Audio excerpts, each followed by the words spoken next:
بسم اللہ الرحمن الرحیم۔ حضرات گرامی، اب آپ حضرات کے سامنے میں حکیم ملت حضرت مولانا عبدالحکیم رحمۃ اللہ تعالی علیہ، سابق MNA و سینیٹر، بانی و محتمم جامعہ فرقانیہ مدنیہ راولپنڈی کا وہ خطاب پیش کرنے جا رہا ہوں جو حضرت نے شیخ القرآن مولانا غلام اللہ خان رحمۃ اللہ تعالی علیہ کی وفات پر تعزیتی پروگراموں سے خطاب فرمایا تھا۔ ایک تعزیتی پروگرام اکبری جامع مسجد محلہ موہن پورہ، جس کا اب نام مومن پورہ ہے، جس کے خطیب ہمارے انتہائی محترم بھائی حضرت مولانا عبدالحنان اختر الازہری رحمۃ اللہ تعالی علیہ، جو اب مرحوم و مغفور ہو چکے ہیں، وہ تھے۔ انہوں نے اپنی مسجد کے اندر یہ پروگرام، تعزیتی پروگرام رکھا تھا، اور دوسرا پروگرام حنیف آباد کے اندر رکھا گیا تھا۔ تو حضرت نے پہلے اکبری مسجد میں خطاب فرمایا اور اس کے بعد پھر حنیف آباد میں اس تعزیتی پروگرام سے خطاب فرمایا، اور اس کے ساتھ ہی میرے پاس جو کچھ مواد تھا حضرت کی تقریروں کا، وہ میں نے آپ حضرات کے سامنے پیش کر دیا۔ امید ہے کہ آپ کو یہ سلسلہ پسند آیا ہوگا۔ میرا مقصد یہ تھا کہ انٹرنیٹ کے اوپر اور مارکیٹ کے اندر حضرت کی تقریریں آ جائیں اور ہر ایک آدمی کی اس تک رسائی ہو۔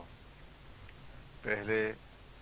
جب گوگل پر سرچ کر کے حضرت کا نام ڈھونڈا تو کہیں نام نہ ملا۔ اب الحمدللہ آپ کہیں پر بھی سرچ کر لیں، گوگل پر، یاہو پر، یوٹیوب پر، تو حضرت کے خطابات پمائے آپ کی تصویروں کے آپ کے سامنے موجود ہوں گے۔ آپ خود بھی استفادہ کر سکتے ہیں اور اس کو ڈاؤن لوڈ کر کے اپنے پاس محفوظ بھی کر سکتے ہیں،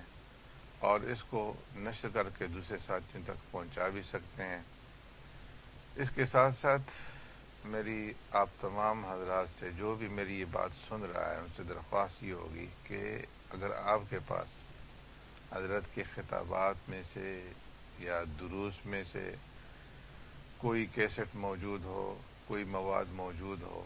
تو اس کو آپ یا تو خود نشر کریں یا مجھ تک جو ہے اس کو پہنچائیں بائی ڈاک۔ جو ہے جس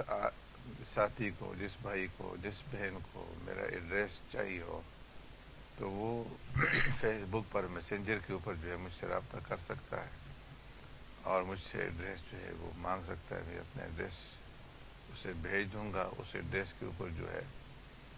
وہ اس مواد کو میری طرف جو ہے وہ پارسل کر سکتے ہیں۔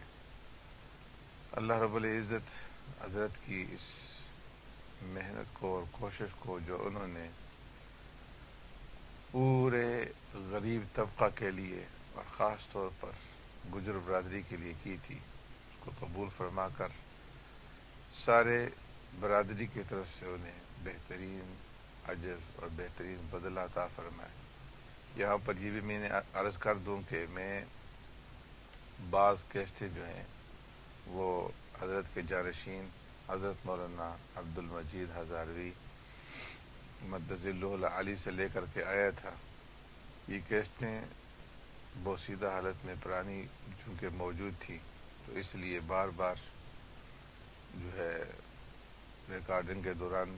یہ ٹوٹ بھی جاتی تھی، ان کو پھر جوڑ کر کے جو ہے یہ تقریریں آپ حضرات تک پہنچائی گئی ہیں۔ اسی طریقے سے آواز بھی ان کی صاف نہیں تھی، تو بار بار ان کو پہلے چلایا گیا اور اس کے بعد پھر کوشش کی۔ بعض کیسٹیں اب بھی ایسی ہیں کہ جن کے اندر حضرت نے جو بیان کیا ہے وہ سمجھ نہیں آتا، اس لیے ان کو چھوڑ دیا گیا ہے۔ ان میں سے بعض کیسٹیں جو ہیں وہ میری اپنی بھی تھی، جو میں اسلام آباد میں تھا تو اس دوران میں حضرت کے جو پروگرام ہوئے تھے مختلف مساجد کے اندر، وہ میں نے خود بھی ٹیپ کی تھیں اور بعد دوسرے ذرائع سے بھی میں نے حاصل کی تھیں۔ پر جو کچھ مواد تھا وہ آپ حضرات کے سامنے رکھ دیا ہے۔ اب اس کو آگے نشر کرنا، دوسروں تک پہنچانا، یہ آپ کی بھی ذمہ داری ہے۔ اللہ رب العزت ہم سب کی طرف سے حضرت کو اجر عظیم عطا فرمائے۔ تو آئیے حضرت کا وہ تعزیتی خطاب سنتے ہیں۔ جزاکم اللہ احسن الجزا۔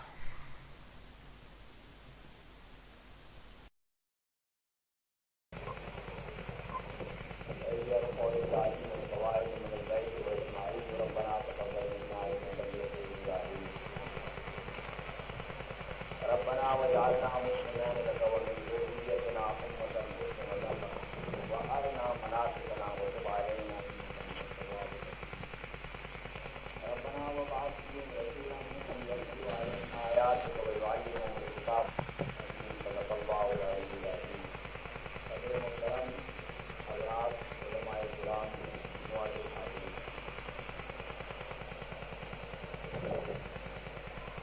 استاد العلماء شیخ القرآن حضرت مولانا غلام اللہ خان صاحب رحمۃ اللہ علیہ کے ایصال ثواب کے لیے یہ اس وقت کا سلسلہ بیان ہے۔ اس کو بات کہہ دیجیے گا، اس کو درد کہہ دیجیے گا، اور حضرات علماء کرام ذرا ذرا سے وقت کے اندر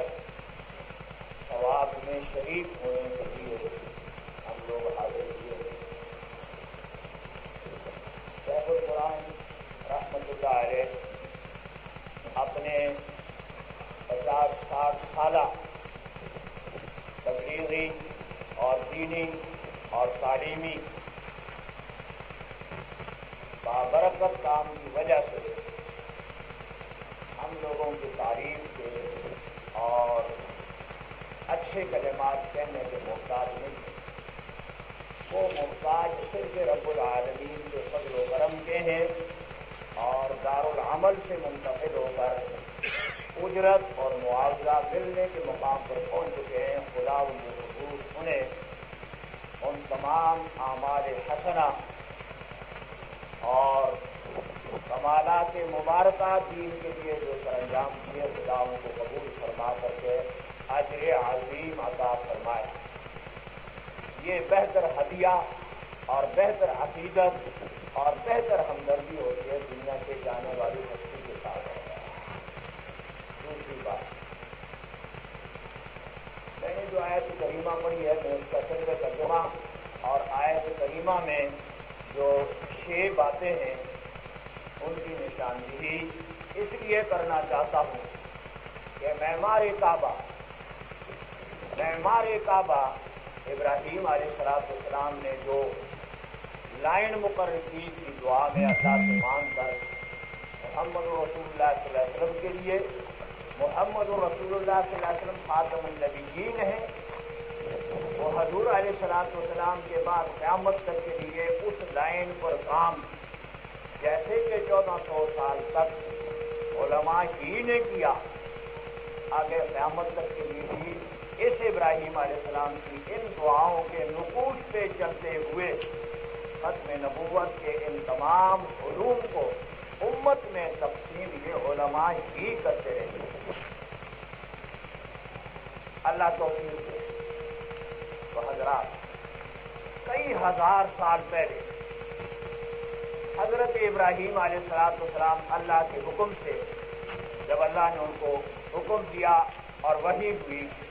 اور اللہ نے ان کو بیت اللہ کی جگہ دکھائی اور حکم دیا کہ یہاں تم اس کی بنیادیں اٹھاؤ زمین سے، تو قرآن عزیز اس کے طرف اشارہ کر رہا ہے۔ وَإِذْ يَرْفَعُ إِبْرَاهِيمُ الْقَوَاعِدَ، وہ وقت جب ابراہیم علیہ السلام یہ بنیادیں جس کو پنجابی میں نہیں کہتے، ٹیمپروف جس کو کہتے ہیں، ابراہیم علیہ السلام جبکہ وہ القواعدہ بنیادیں من البیت بیت اللہ شریف کی اٹھا رہے تھے زمین سے، اور ان کے ساتھ بیٹا ان کا اسماعیل نبی اللہ علیہ نبینا علیہ السلام، باپ اور بیٹا دونوں آج کل کے محاورے میں کیا کام کر رہے تھے؟ راج کا کام کر رہے تھے۔ باپ راج کا کام کر رہا ہے، چنائی کر رہا ہے، اور بیٹا گارا اور پانی اور پتھر لا لا کے دے رہا ہے۔ اس لیے اسلام کہتا ہے کہ ان ہاتھوں سے حلال کا کام کرنے والا جو آدمی ہو اس کو پیشے کی وجہ سے، ہنر کی وجہ سے ذلیل مت سمجھو، کمینہ مت سمجھو۔ یہ انگریز نے اس ملک کے اندر لعنت چھوڑی ہے جو ابھی تک نہیں جاتی، ورنہ وہ راجگیری کا کام ہو یا بڑھئی کا کام ہو یا لوہار کا کام ہو یا کپڑے بننے کا کام ہو یا سیڑھنے کا کام ہو یا اور کوئی کام ہو، یہ سب کام انبیاء علیہ السلام نے سکھائے۔ اور جو بھی مسلمان یہ کام کرتا ہے وہ مسلمان، جب مسلمان ہے عقیدہ صحیح ہے توحید کا، عقیدہ صحیح ہے نبوت پر ایمان کا، ختم نبوت سے عقیدہ صحیح ہے خلفائے راشدین کو تمام صحابہ سے افضل، اور پھر خلفائے راشدین میں سب سے افضل ابو بکر کو سمجھے اور اس کے ساتھ وہ حرام نہ کرے اور دین پہ عبادت کرے، وہ غریب جو دن بھر اینٹیں لگاتا ہے یا دن بھر گارا بناتا ہے دیتا ہے، وہ اس بڑے کروڑ پتی بے نماز بد عقیدہ دولت مند سے کروڑ درجے یہ غریب مسلمان اللہ کے ہاں معزز ہے، شریف ہے۔ یہ ہے خلاصہ دارالعلوم دیوبند کی 100 سالہ تحریک کا، مجدد اکبر ثانی کی تحریک کا اور شاہ ولی اللہ کی تحریک کا، جو رسول اللہ صلی اللہ علیہ وسلم سے تعلیمات سیکھ کر کے صحابہ نے آگے پہنچائی، اور بر صغیر میں اس علمی یونیورسٹی نے دنیا کو یہ عقیدہ دیا کہ اسلام میں کام کی وجہ سے اونچ نیچ اور یا قبیلے برادری کی وجہ سے اونچ نیچ نہیں ہے، یہ تو اسلام کے دشمنوں نے پیدا کی۔ تو حضرت ابراہیم علیہ السلام نے 6 دعائیں مانگی۔ ربنا تقبل منا، پہلی دعا یہ کہ ربنا ہے ہمارے رب، تقبل منا، ہمارے اس کام کو، اس چنائی کو اور اس دیوار کی تعمیر کو اور اس پہ جو اب ہم چھت ڈالیں گے اس کو تقبل منا، ہم سے قبول فرما لیجیے۔ انک انت السمیع العلیم، اے اللہ تیرے سے دعا اس لیے مانگتے ہیں کہ انک انت السمیع، تو ہی تو سنتا ہے، اور علیم تو ہی تو جانتا ہے، نہ ہماری نیتوں کو اور کوئی جانتا ہے اور نہ ہماری دعا کو اور کوئی قبول کر سکتا ہے، اور خود ہم نہ دعا قبول کروا سکتے ہیں نہ اور کچھ کر سکتے ہیں۔ سننا اور قبول کرنا یہ 2 اختیارات تیرے ہیں اے اللہ، اور قبول کرنا بھی تیرے اختیار میں ہے اے اللہ۔ ہماری اس عمل کو، اس کام کو، اس تعمیر کو اور اس دیوار کو، 4 دیواری کو، اور اس کے بعد جو ہم چھت ڈالیں گے اس کو قبول فرما لیں۔ ہزاروں سال پہلے کے بعد بھی خدا کے گھر میں بیٹھے ہو، انصاف سے سوچ کر کے کہو، قبولیت کی دعا، قبولیت کی دعا جد الانبیاء، نبیوں کا دادا کس سے مانگ رہا ہے؟ اللہ سے، خود مختار نہیں ہے ورنہ خود لکھ دیتا کہ جاؤ قبول۔ اور پھر آگے سننا بھی اور اس کے ساتھ جاننا بھی، دونوں صفات کی نسبت وہ کرتا ہے کہ سنتا بھی تو ہی ہے اور جانتا بھی تو ہی ہے ہمارے اخلاق کو کہ ہم نے کتنے اخلاق کے ساتھ یہ تعمیر شروع کی ہے۔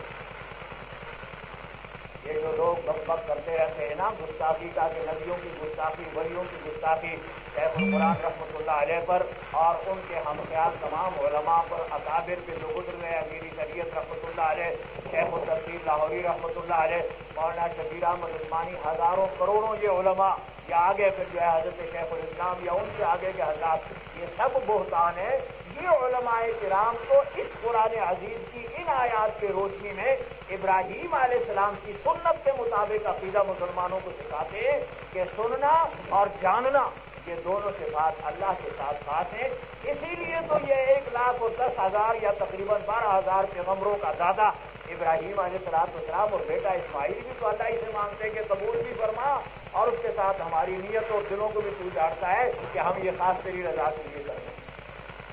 یہ عقیدہ اس لیے صحیح ہے کہ یہ انبیاء علیہ السلام کی دعا کے ساتھ ملتا ہے۔ اگلا حصہ دعا مانگیے تو ایک پوائنٹ ہو گیا دعا کا کہ اس کو قبول فرما۔ آج آپ ہی بتائیں، پھر اللہ نے اس 4 دیواری کو، وہ جو پتھروں کی دیوار بنی ہوئی ہے اور جس کے ارد گرد طواف بھی ہوتا ہے اور یوں گول صفیں کھڑی ہو کر کے نماز بھی ہوتی ہے، چاروں دنیا کے کونوں میں سے اس وقت 1 ارب جو مسلمان ہیں جب بھی یہ نماز پڑھنا چاہیں تو رخ پھر اس 4 دیواری کے ساتھ کرتے کہ نہیں کرتے جس کی چنائی ابراہیم علیہ السلام کر رہا تھا؟ قبول ہوئی کہ نہیں قبول ہوئی؟ یہ ہے دیوبندیت۔ تحریک دارالعلوم دیوبند اس چیز کو کہتے ہیں کہ ان نبیوں کی تعلیم کی روشنی میں اپنے آپ کو بنائے انسان، اپنا عمل اور عقیدہ۔ اگلی دعا کا حصہ پہ کیا ہے؟ ربنا وجعلنا مسلمین لک، یہ دوسرا حصہ دعا کا دوسرا پوائنٹ۔ اے اللہ ہم دونوں باپ بیٹوں کو مسلمین اپنے حکموں کا تابعدار رکھیو۔ اے اللہ آپ سے دوسری دعا یہ مانگتے ہیں کہ آپ ہمیں اپنے حکموں کا تابعدار رکھیے۔ یہ کون کہہ رہا ہے؟ ابراہیم علیہ السلام، جو اسماعیل کا بھی باپ ہے، یعقوب کا بھی باپ ہے، اسحاق کا بھی باپ ہے، موسیٰ علیہ السلام کا بھی دادا ہے، ہارون علیہ السلام کا بھی دادا ہے، سلیمان علیہ السلام کا بھی دادا ہے، داؤد علیہ السلام کا بھی دادا ہے، عیسیٰ علیہ السلام کا بھی دادا ہے، یونس علیہ السلام کا بھی دادا ہے، لوط علیہ السلام کا بھی دادا ہے، اور محمد رسول اللہ کا بھی دادا ہے۔ تو ٹھنڈے دل سے سوچو، اپنا اختیار ہوتا تو دوسرے سے سوال کیوں کرتے ہیں؟ وہ تو یہ مانگ رہے ہیں کہ اللہ ہمیں اپنے حکموں کا، آپ اپنے حکموں کا ہمیں تابعدار رکھیں، کہ ہمارا دل اور ہمارا وجود اور ہمارا ذہن یہ بھی تیرے اختیار میں ہے۔ اور اس آیت کے ساتھ رسول اللہ کی حدیث ملا لیجیے گا سمجھنے کے لیے کہ حضور ہمیشہ دعا مانگتے، یا مقلب القلوب، اے دلوں کو پھیرنے والے اللہ، ہمارے دلوں کو اپنی رضا اور اپنی عبادت کی طرف پھیرے رکھیے گا۔ یہ حضور نے بھی یہی دعا مانگی، اور ابراہیم علیہ السلام اور اسماعیل علیہ السلام نے بھی یہ دعا مانگی۔ کیوں؟ امت کو، انسانوں کو یہ سمجھانے کے لیے کہ یہ کنٹرولر اتھارٹی، یہ اختیار مند اتھارٹی، یہ دلوں کو پھیرنے والی اتھارٹی، اور یہ دلوں پہ کنٹرول کرنے والی طاقت، اور یہ ذہن اور خیالات پر کنٹرول کرنے والی طاقت، چاہے وہ نبی کا دل ہو، چاہے وہ رسول کا دل ہو، اور چاہے وہ فرشتے کا دل ہو، اور چاہے وہ صحابہ کا دل ہو، اور چاہے وہ اس سے نیچے مخلوق کا دل ہو، تمام کے دلوں پہ کنٹرول کس کا؟ اللہ کا۔ اس لیے ابراہیم علیہ السلام دعا مانگتے ہیں کہ وجعلنا مسلمین لک، اے اللہ مجھے اور میرے بیٹے اسماعیل کو اپنے حکموں کا تابعدار رکھیے۔ اب پھر بعد میں قرآن کی روشنی میں پھر دیکھ لو کہ جو جو مرحلے آتے رہے امتحان کے، تو ابراہیم اور اسماعیل دونوں کو اللہ نے اپنے حکموں کا تابعدار ہی رکھا۔ حکم ہوا کہ نمرود سے ٹکر لے لو، لے لی ٹکر۔ حکم ہوا کہ اس عراق سے ہجرت کر کے جاؤ، مکہ مکرمہ پہنچو۔ حکم ہوا کہ اپنے اس نئی دلہن کو، حضرت حاجرہ علیہ السلام کو، اور یہ جو 80-85 سال کی عمر میں اب بیٹا ملا ہے، اس سے پہلے کوئی اولاد نہیں تھی، یہ اسماعیل ذبیح اللہ، اس کو یہاں اس بیابان میں چھوڑ کر کے چلا جائے، یہ تعمیر کعبہ سے پہلے۔ اور اس کے بعد پھر حکم ہوا کہ یہ اب جوان بیٹا جس کے منہ سے آ رہی ہے اور جس کے حسن کو دیکھ کر کے باپ کی شفقت ڈھیروں کی طرح اس کے اوپر بہے جا رہی ہے، اور جوانی کا، بڑھاپے کا سہارا ہے، حکم ہوا کہ اس بیٹے کو میرے راستے میں قربان کر دو۔ تو وجعلنا مسلمین لک کے حکم کی پھر کس طرح تعمیل ہو رہی ہے؟ پھر حکموں کا کیسے تابعدار ہوا؟ ایک دیجیے گا، ہم تو 2.5 روپئے 100 میں سے سال کے بعد صحیح طور پہ نکال کے دینے کی جو ہے ہمیں طاقت نہیں ہوتی، اور اس میں بھی دل خود کرتا ہے، اور گرمیوں میں جناب ایمان صبح جو اس کے نماز تک نہیں پڑھ سکتے، اپنے نفس کا اتنا مقابلہ نہیں کر سکتے، اور وہاں مسلم کے مظاہرے اس طریقے سے کیے کہ بیٹے کو لٹا کر کے اور اللہ اکبر کر کے چھری پھیرنے شروع کر دی۔ اسلام اس کا نام ہوتا ہے۔ تو غلطی ہو جائے تو بعد میں معاف بتا دینا، علماء کرام سے سوال کرتا ہوں، کیونکہ بڑھاپا ہے، شوگر ہے، یاد بات رہتی نہیں۔ تو آگے دیکھ لو پھر اسماعیل علیہ السلام کیسے حکموں کے تابعدار ہوئے کہ باپ سے کہتے ہیں کر گزریے جو اللہ کا حکم ہے۔ آگے ابراہیم علیہ السلام، اسماعیل علیہ السلام دعا میں مانگی، وَأَرِنَا مَنَاسِكَنَا، یہ تیسری دعا ہے، اللہ ہمارے حج کے جتنے کام آئندہ ہوں گے اس بیت اللہ کے ارد مناسک حج ہمیں سکھا دیجیے۔ تو وہ دعا بھی قبول ہو گئی کہ نہیں ہو گئی؟ اس وقت وہ دعائیں مانگ رہے تھے اللہ سے، قاضی الحاجات اللہ ہے، مجیب الدعوات اللہ ہے، مشکل کشا اللہ ہے، لہذا اللہ نے مشکل بھی آسان کر دی اور حاجت بھی پوری کر دی اور دعا بھی قبول کر لی، دونوں کو حکموں کا تابعدار بھی بنا دیا اور آنے والی مشکلات کے اوپر قابو بھی دے دیا، اور دوسرے ساتھ ساتھ مناسک حج بھی اللہ نے ابراہیم اور اسماعیل علیہ السلام کو سکھا دیے، جو قیامت تک بھی آپ لوگ حج کرتے رہتے ہیں، جنہوں نے کیا خدا قبول کرے، باقی خدا ہمیں نصیب کرا۔ دیکھ لو دعائیں ایسے قبول ہوتی ہیں۔ 4 دعائیں ہو گئی، اب آگے 5ویں دعا کی ہے، ربنا وبعث فیہم رسولا ومن ذریتنا امۃ مسلمۃ لک، یہ 5ویں، اے اللہ ہماری ذریت میں، میرے اور اسماعیل دونوں کی اولاد اور نسل میں، امتن مسلمتن، ایک امت پیدا کیجیے جس کا نام کیا ہو؟ قرآن کہتا ہے مسلمتن، امت مسلمہ، یہ کونپورے میں اکبری مسجد میں بیٹھی ہوئی امت مسلمہ، اس کی دعا مانگی جا رہی ہے۔ کتنے ہزار سال پہلے بیت اللہ کی چنائی کے وقت میں معمار کعبہ ابراہیم اور اس کے ساتھ گارا اور پتھر لا کے دینے والا اسماعیل، دونوں باپ بیٹا دعا مانگ رہے ہیں کہ اللہ ہماری نسل میں سے، ہماری شجرہ نسب میں سے امت کا وجود پڑے دنیا میں، اور اس امت کا نام کیا ہو؟ امت مسلمہ۔ یہ بھی قبول ہو گئی کہ نہیں؟ آج آپ کہتے ہیں دنیا میں 1 ارب مسلمان ہے، یہ 1 ارب مسلمانوں کا نام، یہ لفظ مسلمان جو ہے، یہ دعا کس نے مانگی تھی؟ ابراہیم علیہ السلام نے۔ 5 دعائیں قبول ہو گئی، اور اس کے ساتھ اگلی پہ بات ختم کر رہا ہوں۔ ربنا وبعث فیہم رسولا، اے اللہ ہماری اولاد امت مسلمہ میں بھیجیے رسولاً، ایک عظیم رسول، رتبے اور امت اور کام کے لحاظ سے بڑا عظیم رسول ہوگا، اور وہ رسول ہو کس میں سے؟ منہم، ہماری اولاد میں، منہم ہماری اولاد، ہماری ذریت میں سے، ہماری نسل میں سے۔ پشتو میں کہتے ہیں آپ پلان کے اصلاح کو ذریت کے لئے، پنجابی میں پلانا تاری ذریت بچو ہے، ذریت اولاد اور قبیلے اور خاندان میں کہندے کہ نہیں کہندے؟ تو فرمایا وہ من ذریتنا، ساری ذریت بچو، سارے قبیلے بچو، خاندان بچو، رسول بھیجیو، منہم کے اور رسول ہوئے ہی انہیں ہی بچو۔ تو خدا نے پھر اس رسول کی یہ جو چھٹی دعا تھی کہ ہماری اولاد میں سے رسول بھیجو، اللہ پاک نے شہر مکہ مکرمہ میں عبداللہ نامی شخص کے گھر میں لڑکا پیدا کیا، جس عبداللہ کے باپ کا نام ہے عبد المطلب، اور عبد المطلب سے چلتے چلتے شجرہ نسب کسی کتب خانے میں سے یا کتاب میں سے لے کر کے دیکھو تو آگے جا کر شجرہ نسب ملتا ہے اسماعیل، اور اسماعیل بیٹا ابراہیم کہہ دو علیہ السلام۔ خدا نے یہ چھٹی دعا بھی قبول کر لی کہ نہیں؟ تو شجرہ نسب اگر تسلیم کرنا ہے تو مسئلہ بشریت خود بخود حل ہو جاتا ہے۔ اولاد اسماعیل اور اولاد ابراہیم علیہ السلام میں سے قرش نامی شخص کی نسل میں سے قریش، اور آگے یارب کی اولاد میں سے عرب قبیلہ، اور عرب بڑا قبیلہ، اس میں سے چھوٹا قبیلہ پھر جو ہے گوت، وہ بنو ہاشم کی، اور بنو ہاشم میں سے عبداللہ نام کے شخص کے گھر میں اللہ پاک نے لڑکا پیدا کیا جس کا نام دادے نے رکھا محمد کہہ دو صلی اللہ علیہ وسلم۔ سمجھے؟ مکہ مکرمہ میں تو یہ ہے محمد رسول اللہ صلی اللہ علیہ وسلم کی یہ دعا ابراہیم علیہ السلام نے 6 مانگی تھی، 6 کے 6 پورے ہو گئی تھی۔ ان 6 میں سے چھٹی دعا کے حصے میں 4 پوائنٹ ہیں۔ کیا؟ یتلو علیہم، اے اللہ وہ رسول ایسا بھیجو ہماری اولاد میں، جو آپ رسول بھیجے ہماری اولاد میں سے عربی قریشی ہاشمی رسول، تو اس کا کام کیا ہوگا، اس کا منشور کیا ہوگا، اس کی ذمہ داری کیا ہوگی؟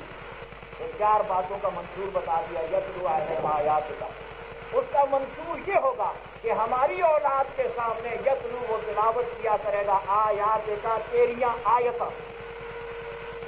تو دعا کا یہ حصہ خداوند قدوس نے قبول کر کے عملی جامہ کہاں پہنچایا؟ غارے، بولو غارے حرا میں۔ غارے حرا میں اقرا بسم ربک الذی سے جب معاملہ شروع ہوا تو یتلو علیہم آیات کا، ابراہیم علیہ السلام کی دعا پوری ہو کے عملی جامہ لے لیا کہ نہیں لے لیا؟ اور اس کے بعد پھر ابراہیم علیہ السلام کہتے ہیں کہ اس رسول کا کام یہ ہوگا کہ اس کی سیرت یہ ہوگی کہ ایک تو وہ یتلو علیہم آیات کا تیری آیتیں تلاوت کیا کرے گا، اور دوسرا کام یہ ہوگا وہ یعلمہم الکتابہ، باقاعدہ بٹھا کے تعلیم بھی دیا کرے گا۔ زید بن ارقم کے مکان میں ہجرت سے پہلے مکہ میں، اور ہجرت کے بعد مدینہ منورہ میں باقاعدہ مسجد نبوی میں اصحاب صفہ، حاجی جتنے بھی چبوترا دیکھ کر آئے وہ اصحاب صفہ تھا۔ تو یتلو علیہم کا کام وہاں سے شروع ہو گیا، اور حضور فرمایا کرتے تھے انما بعثت معلما، اللہ نے تو مجھے معلم، پڑھانے والا بنا کے بھیجا، پڑھانے والا بنا کے بھیجا۔ پھر اس قریبی 40-50 سالوں کے اندر اس بھرتی کے علاقے میں جو انگریز کو 18 روپے پہ بھرتی دے کر کے، اور پھر ان گدیوں والوں کے تعویذ باندھ کے جا کے اس مکہ پہ گولی چلانے کا یہ جو علاقہ ہے، ان اضلاع کے اندر خدا کے، قرآن کے، ابراہیم علیہ السلام کی دعا کا منشا، رسول اللہ کی سنت کو پورا کرنا کہ تلاوت قرآن بھی ہو رہی ہے، وہ یعلمہم الکتاب، اور کتاب اللہ کی تعلیم بھی ہو رہی ہے۔ پھر رسول اللہ کی ان صفات اور سیرت کے ان عنوانوں کو حضرت مولانا غلام اللہ خان صاحب نے یہاں پورا کیا کہ نہیں کیا؟ لاہور میں حضرت مولانا احمد علی لاہوری رحمۃ اللہ علیہ نے تقسیم سے پہلے اس پورے پنجاب میں کوئی درس دانی سے قرآن کی، تو حضرت لاہوری نے یہی کام پورا کیا کہ نہیں کیا؟ یہ باتوں کو ملا کے ذہن نشین کرو. دو باتیں اور کہہ رہا ہوں, ختم بات. یتلو علیہم آیات کا رسول ایسا بھیجو ہماری اولاد میں جو ہو بھی ہماری اولاد میں سے, اور وہ کرے کیا, اس کی سیرت کیا ہو, اس کی سیرت کے اندر وہ چیزیں نہ ہوں جو 14ویں صدی میں حلوے کھانے کے لیے لوگ جو ہے سیرت کے نام سے اور میلاد کے نام سے کریں گے.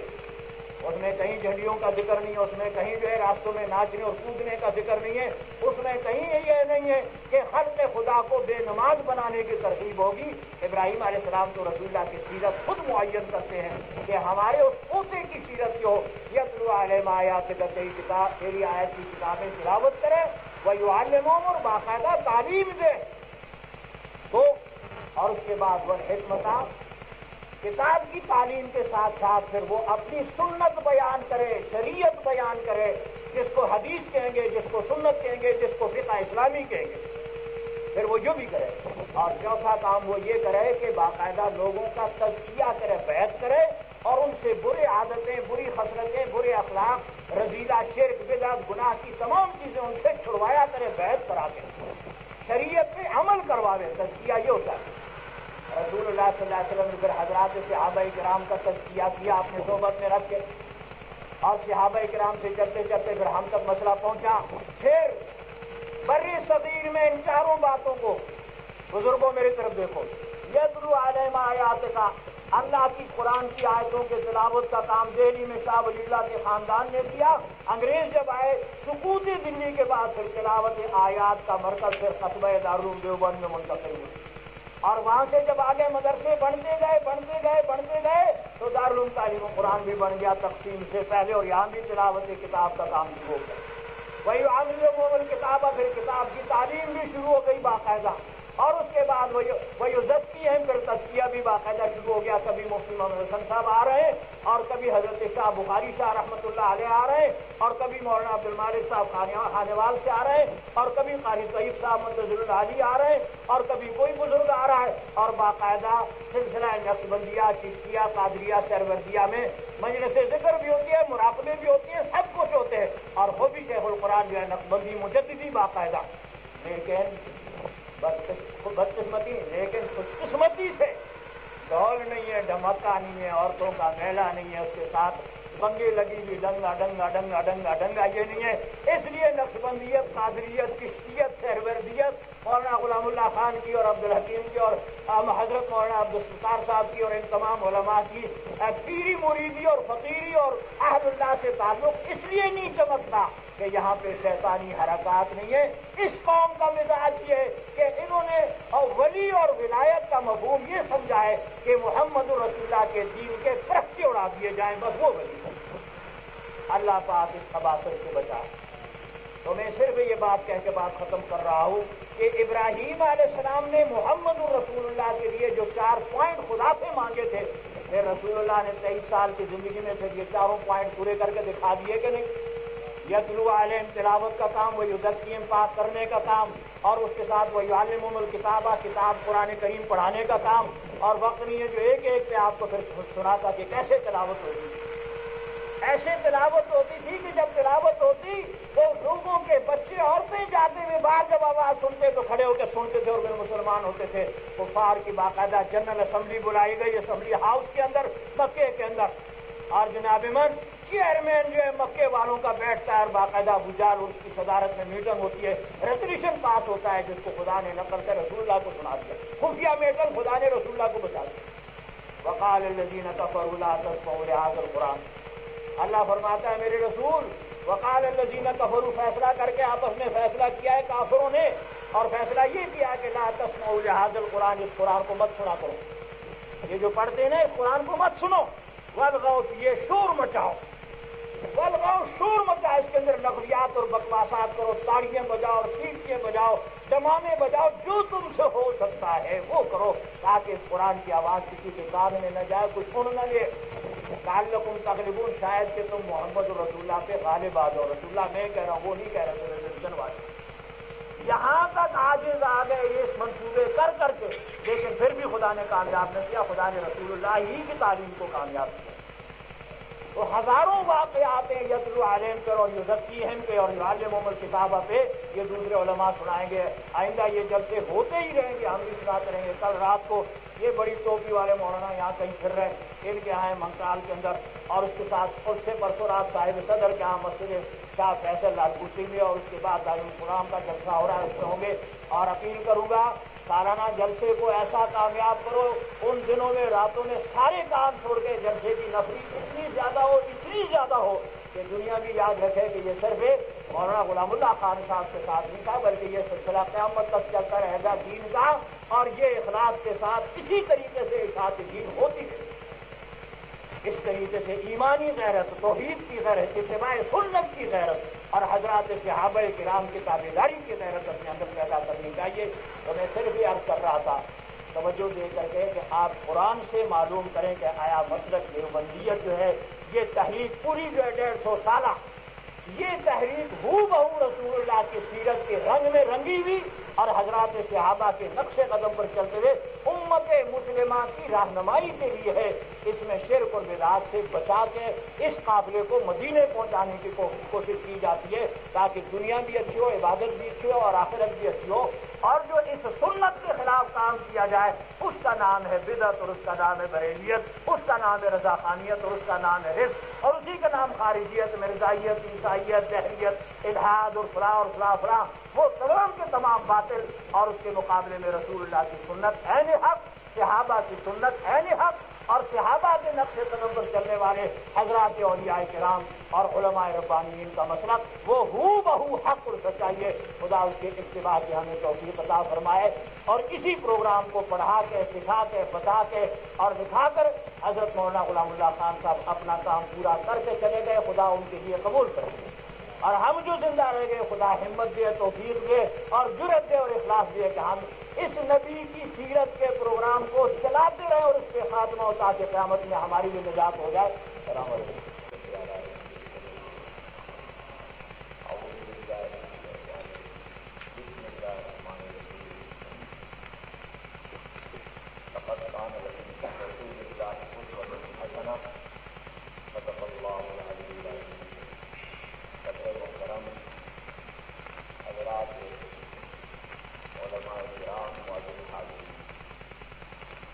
آپ کے بیٹھنے اور سننے کا اور ہمارے بولنے کا مدعا اور مقصد مرحوم قرآن رحمۃ اللہ علیہ کو ایصال ثواب کرنا ہے بذریعہ اس واعظ کی اور ان دعاؤں,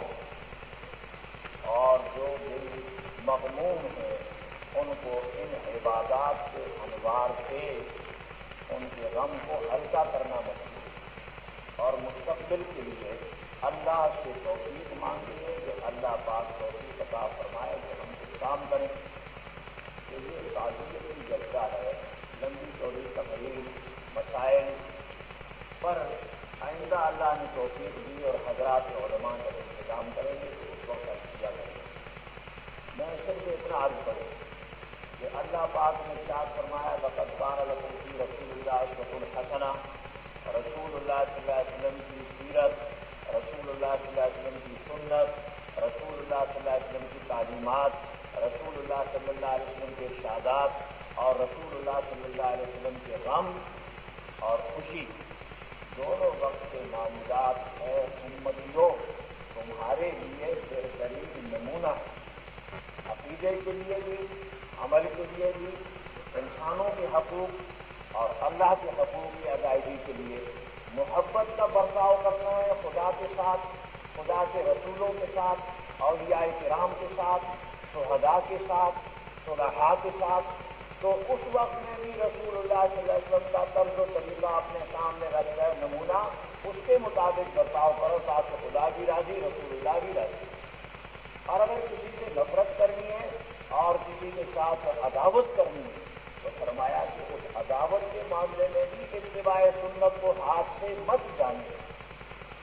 لقد کان لکم فی رسول اللہ صلی اللہ علیہ وسلم, حکومت کرنی ہے تو تب بھی رسول اللہ صلی اللہ علیہ وسلم کے 23 سالہ نظم و نسق, آپ کی فوجداری اور آپ کی دیوانی اور آپ کی غزوات اور آپ کے فتوحات اور آپ کے رات کے سفر اور آپ کے دن کے سفر, کیا وہ حنین کے لیے ہوں یا بدر کے لیے ہوں، اور کیا وہ احد کے لیے ہوں، اور کیا وہ تبوک کے لیے ہوں۔ اور اگر زبان سے اسلام اور دل میں کفر بھرا ہوا منافقین سے واسطہ پڑتا ہے تو ان کے ساتھ برتاؤ کرنے میں بھی اللہ نے فرمایا کہ تمہارے سامنے رسول اللہ کی بہترین سیرت اسوہ حسنہ موجود ہے، اس کے مطابق نبھا کرتے رہے۔ تو اسی اسوہ حسنہ کے مطابق اللہ پاک توفیق دے ہم نے حضرت مولانا مرحوم شیخ القرآن رحمۃ اللہ علیہ کے جدائی کے غم کو بھی اسوہ حسنہ کے مطابق ہی اس کو برداشت بھی کرنا ہے اور اس سے آگے نکلنا ہے۔ یہ نکلنے والا لفظ جو میں نے کہا اس پر اس کا رقم ہے کہ ملت اسلامیہ کا مزاج ایسا ہے کہ جانے والے اکابر اور اسلاف کے غم کو لے کر کے ملت اسلامیہ کو نبوت کے تعلیم میں یہ کہیں نہیں ملتا کہ اس غم ہی کو لے کر بیٹھ جاؤ اور وہ دن جب ان کی جدائی کا آتا ہے یا وہ مہینہ آتا ہے یا وہ سال آتا ہے تو پھر بیٹھ کے پٹتے رہو روتے رہو۔ پھر اس طریقے سے اگر اسلام کا مزاج ہوتا تو آدم علیہ السلام سے لے کر کے محمد رسول اللہ اور اس کے بعد سے لے کے آج ہمارے اپنے دادے اور پردادے تک پھر کون سی ہستی ایسی ہے کہ جو قابل عزت اور قابل عظمت اور قابل بزرگی اور ادب نہیں تھی، پھر تو یوم ہی مناتے رہتے اور پھر ہوتے ہی رہتے۔ تو اس لیے فقہ حنفی کے لحاظ سے، مالکی کے لحاظ سے، شافعی کے لحاظ سے، حنبلی کے لحاظ سے اور تصوف کے چاہے حضرت پیران شیخ عبد القادر جیلانی رحمۃ اللہ علیہ کے تصوف سلسلہ قادریہ کو دیکھو یا خواجہ معین الدین اجمیری چشتی کے رحمۃ اللہ علیہ اور یا خواجہ شہاب الدین سہروردی یا مجدد الفسانی کی تعلیمات کو دیکھو تو اس میں یہ طرز و طریقہ کہیں بھی نہیں ملے گا کہ اتباع سنت رسول کریم سنت صحابہ کو چھوڑ کر اور صرف لفظ محبت کا ڈھنڈورا پیٹتے رہو، عمل کچھ بھی نہ کرو اور ملت اسلامیہ کو اپنے طرز عمل سے بے عملگی سکھاتے رہو اور نام جو ہے بریک کرتے رہو محبت ولی، محبت غوث، محبت پیغمبر اور محبت علی اور محبت عمر اور محبت ابوبکر صدیق۔ ملت اسلامیہ میں یہ نمونہ نہیں ملتا، ورنہ تو حضرت ابوبکر صدیق سے زیادہ محب کون ہے پھر رسول اللہ صلی اللہ علیہ وسلم کا کہ جس کے لیے حضور فرمائیں کہ ابو بکر صدیق کے مال اور اس کی جان اور اس کی اولاد نے جتنا مجھے فائدہ پہنچایا خدا کے دین کے لیے ایسا کسی کے مال میں فائدہ نہیں پہنچایا۔ اور جس ابو بکر کے لیے قرآن نازل ہو اور ثانی اثنین مماثل ہو، غار کی وحی نازل ہو کہ قیامت تک کے لیے ابو بکر کے رتبے کا خدا نے اعلان کر دیا، لیکن وہ ابو بکر بھی رسول اللہ صلی اللہ علیہ وسلم کے وصال کے بعد باہوش ہے اور اس طرح باہوش ہے کہ جذبات میں آنے والے فاروق اعظم رضی اللہ تعالیٰ عنہ کے اوپر جو محبت کے غلبے کی وجہ سے کیفیت جلال کی طاری ہو گئی تھی، حضرت ابو بکر صدیق جمال میں موجود ہوتے ہوئے اور تقریر فرما دیتے ہیں کہ من کان یعبد محمدا صلی اللہ علیہ وسلم فإن محمدا قد مات۔ جو محمد رسول اللہ کی عبادت کرتے تھے تو رسول اللہ تو عمریں تبھی پوری کر کے اور اللہ کے قانون کے مطابق اس دنیا سے اللہ نے ان کو بلا لیا ہے، لہذا وہ پھر عبادت کے شک چھوڑ دیں۔ ومن کان یعبد اللہ، اور جو اللہ کی عبادت کرتے تھے فإن اللہ حی قیوم، پھر اللہ زندہ ہے اور ایسا قیوم ہے کہ تمام کائنات کا انتظام اپنے کنٹرول میں رکھا ہوا ہے، مختار کل بھی ہوئی۔ تو حضرت ابوبکر صدیق کی سنت جو ہے جناب من، پھر اس نے رہنمائی کر دی قیامت تک کے لیے اہل علم اور ہر مغموم کے لیے کہ محبوب سے محبوب ہستی بھی اگر جدا ہو جائے تو اس غم کے وقت میں بھی اتباع سنت کرتے ہوئے سیرت صدیق اکبر پہ عمل کرنا، اللہ پاک کو عطا کرنا۔ تو بات عرض کر رہا تھا حضرت مولانا غلام اللہ خان صاحب رحمۃ اللہ علیہ اس قافلے کے ایک فرد، اس جماعت کے ایک ممبر، اس مکتب کے ایک طالب علم اور اس دارالعلوم کے ایک مدرس اور اس خانقاہ کے ایک اللہ اللہ کرنے والے فرد تھے کہ جس خانقاہ اور جس مکتب اور جس قافلے کی سرپرستی اللہ پاک نے 23 سال تو محمد رسول اللہ سے کرائی اور 2.5 سال ابو بکر صدیق سے کرائی اور اس کے بعد پھر 10 یا 12 سال حضرت عمر سے کرائی۔ میں شوگر کا بیمار ہوں، اگر کچھ غلط ہو تو علماء بعد میں مہربانی کر کے میری رہنمائی کر دیا گیا۔ اور 12 سال تقریباً حضرت عثمان سے بھی تربیت کرائی امت اسلامیہ کی، اور پھر اس کے بعد علی مرتضیٰ رضی اللہ تعالیٰ عنہ، اور اس کے بعد پھر آگے صحابہ کرام عشرہ مبشرہ ہوتے ہوتے ہوتے ہوتے صدیوں کے بعد جب وہ علم و عمل منتقل ہوا بر صغیر میں اور اسلام یہاں پہنچا، تو اللہ پاک نے پھر اسی سنت نبوی، اسی اسوہ صحابہ کرام اور اسی اسوہ حسنہ کے علم و عمل کو اللہ پاک نے امت کو سکھانے کے لیے سرہند میں ایک شخصیت پیدا کی جس کا نام ہے شیخ احمد رحمۃ اللہ علیہ، سیدنا فاروق اعظم کی اولاد میں فاروقی، اور پھر اس نے اپنے علم و عمل سے پھر اس کفر قدع کے اندر پھر اللہ کے توحید کو ایسے بیان کیا اور رسول اللہ کی سنت کو ایسے عمل اور ایسے دعوت اور ایسے تحریر و تقریر سے اس کی اشاعت کی کہ برما سے لے کر کے اور روس کی سرحد تک اور جناب من ایران کی سرحد تک یہ جو خطہ تھا جس کی حکومت کی مغلوں کی، پھر اس وقت کی حکومت کے تحت اور تاج کے اندر جناب من وہ حرکت پیدا ہو گئی، اور وہ ایران کی آئی ہوئی جو نور جہان تھی اس وقت کی نور جہان، اس نور جہان نے بھی اسلام کو بگاڑا اور یہ نور جہان بھی اسلام کو بگاڑی، دیکھ لو سمجھے۔ اور اس رزق کی خاصیت ہے کہ یہ امت مسلمہ کو ہمیشہ تباہی میں ڈالا تھا۔ تو اس وقت میں پھر جو ہے عبداللہ ابن سبا کی پارٹی کے ممبروں نے حکومت کا وفادار بن کے حضرت مجدد البستانی کے خلاف جو جو شکایتیں اور سازشیں کرائیں کہ یہ ملک لے رہے ہیں، یہ حکومت لیتے ہیں۔ علماء ملک نہیں لیا کرتے نہ حکومت لیتے ہیں، علماء اسلام مانگتے ہیں کہ ملک میں خدا کا دین ہونا چاہیے۔ حضرت لاہوری ملک نہیں لے رہے تھے جو صدر ایوب کو للکارا کرتے تھے، اور جب اس نے آئینی قانون کا اعلان کیا اور دہلی دروازے کے بعد جلسہ کرا کر کے جو للکارا تھا، اور 250-300 علماء ملک کے جمع تھے اس کے اندر، سمجھے۔ حضرت امیر شریعت رحمۃ اللہ علیہ ملک نہیں لینا چاہتے تھے، حکومت نہیں لیتے تھے، وہ ہمیشہ ناظم الدین دولتانی کو اور ہمیشہ جو ہے غلام محمد کو کہا کرتے تھے کہ حکومت تم کرو، لیکن اس ملک میں قانون لاگ میں تاریخ ترزن کا نہیں ہونا چاہیے، وہ محمد الرسول اللہ کی شریعت ہونی چاہیے۔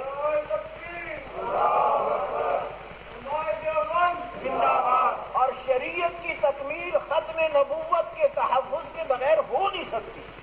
اور شریعت کا نکھار جو ہے وہ حضرات صحابہ کرام اور خصوصاً خلفائے راشدین چاروں کی عزت اور ادب اور ان کے احترام کے تحفظ کے بغیر جو ہے شریعت کی تکمیل تو ہو نہیں سکتی۔ دین کہیں دنیا میں نمونہ نظر نہیں آ سکتا جب تک کہ حضرت ابوبکر، عمر اور عثمان رضی اللہ تعالیٰ عنہ عشرہ مبشرہ اور حضرت عائشہ صدیقہ رضی اللہ تعالیٰ عنہ کی سیرت کو جب تک ساتھ نہ رکھا جائے گا، اسلام نہیں، دین نہیں۔ تو میں عرض کر رہا ہوں ایسے مجدد صاحب رحمۃ اللہ علیہ بھی اس وقت میں اتباع سنت کا سبق دے رہے تھے۔ آگے نہیں جاتا، آپ کو معلوم ہے کہ جب ٹکراؤ ہوا، حکومت کا ٹکراؤ ہوا علم کے ساتھ اور عمل کے ساتھ، حضرت قاسم نانوتوی بانی تحریک دارالعلوم دیوبند اور ان کے استادوں اور ان کے شاگردوں کا پہلا آدمی جو ان سے پہلے کام کر گیا وہ مجدد البستانی۔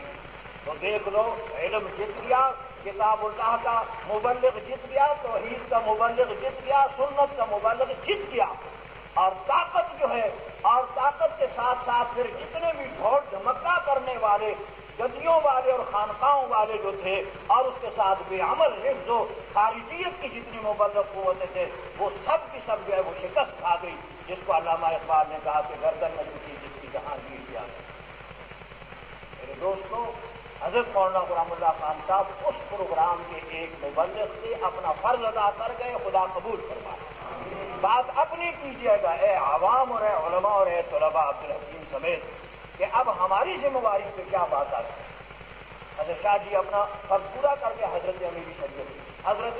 حضرت شیخ الحدیث قطب الوقت مولانا احمد علی صاحب رحمۃ اللہ علیہ اپنا فرض پورا کر کے ادا کرتے گئے، حضرت رائے پوری شاہ عبد القادر صاحب اپنا فرض پورا ادا کر کے چلے گئے، حضرت مولانا محمد علی صاحب جلندری، حضرت مولانا قاضی خانہ مشہور آبادی، حضرت مولانا شبیر احمد صاحب عثمانی، مفتی محمد شفیع، مولانا یوسف بنوری، تمام اکابر اللہ ان پہ اپنی کروڑوں رحمتیں نازل فرمائے، وہ تو اپنے طرف سے جو ان کے بس میں تھا وہ تو کام پورا کرتے چلے گئے، علم بھی بکھیر گئے، عمل بھی اپنا بتا گئے، تصنیفات بھی چھوڑ گئے، اور دارالعلوم بھی جگہ جگہ بنا گئے، اور ملت اسلامیہ کو محمد الرسول اللہ کی سنت اور حضرات صحابہ کی سیرت اور اولیاء کرام کے عمل کا نمونہ بتا گئے کہ ولی ایسے ہوتے ہیں۔ کیا آپ بھول گئے ہیں کہ حضرت لاہوری رحمۃ اللہ علیہ جہاں کہیں بھی جاتے تو وہ ہر جگہ میں کھانا نہیں کھایا کرتے تھے جب تک کہ ان کو خود تسلی نہیں ہو جاتی کہ اس آدمی کا کھانا حلال کی کمائی ہے؟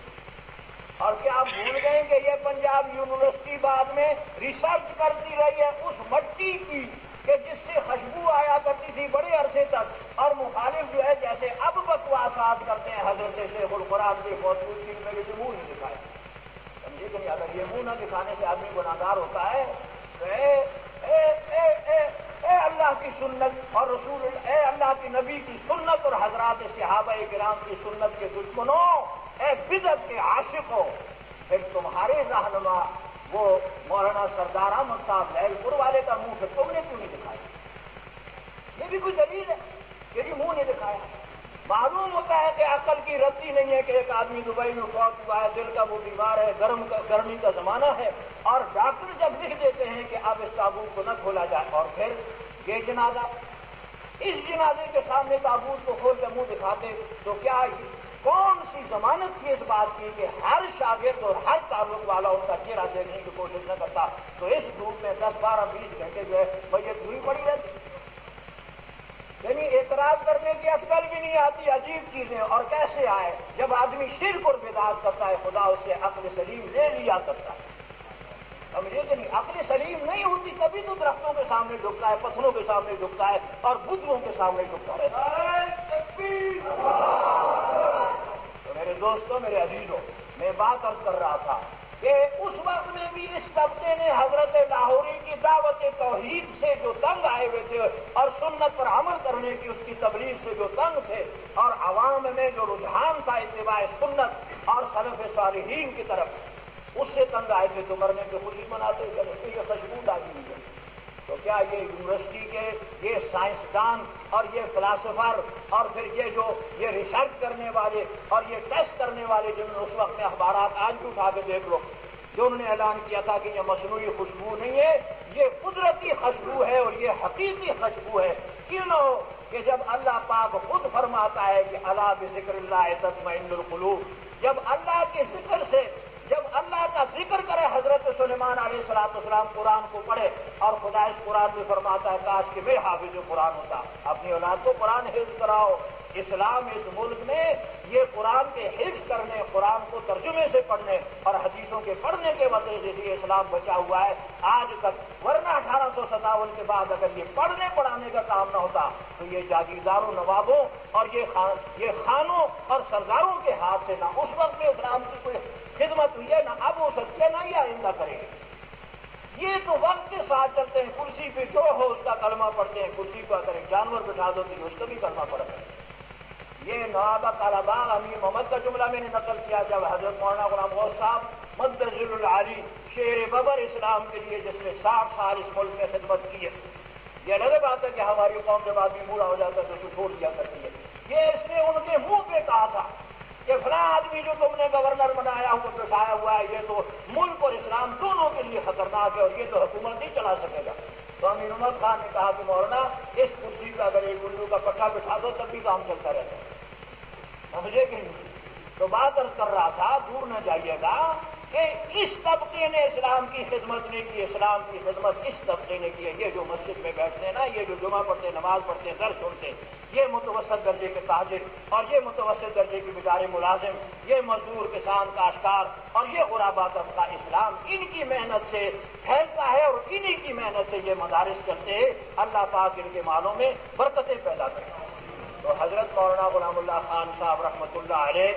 جن کی ابتدا بھیرا سے شروع ہو کے اور گجرات کی مدرسی سے اور پھر اس مسجد کی خطابت اور یہاں کے درس سے شروع ہو کر کے اور چلتے چلتے راجہ بازار اور راجہ بازار سے پھر درس قرآن کے ذریعے سے ساری دنیا کے اندر شاگردوں کا نظام اللہ پاک نے پہنچایا۔ یہ وہی کڑی ہے کہ جس نظام کو خدا نے اصحاب صفا سے چلوایا اور اس کے بعد پھر جناب من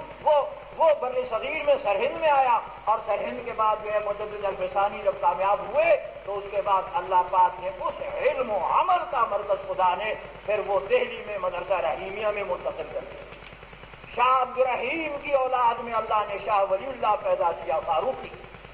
دیکھ لو فاروق اعظم کی اولاد میں سے اور پھر شاہ ولی اللہ کو اللہ نے وہ بیٹے دیے کہ دیکھ لیجیے گا آج بھی ان بیٹوں پہ دنیا ناز کرتی ہے، شاہ عبدالعزیز اور شاہ عبدالقادر اور شاہ رفیع الدین، سمجھے؟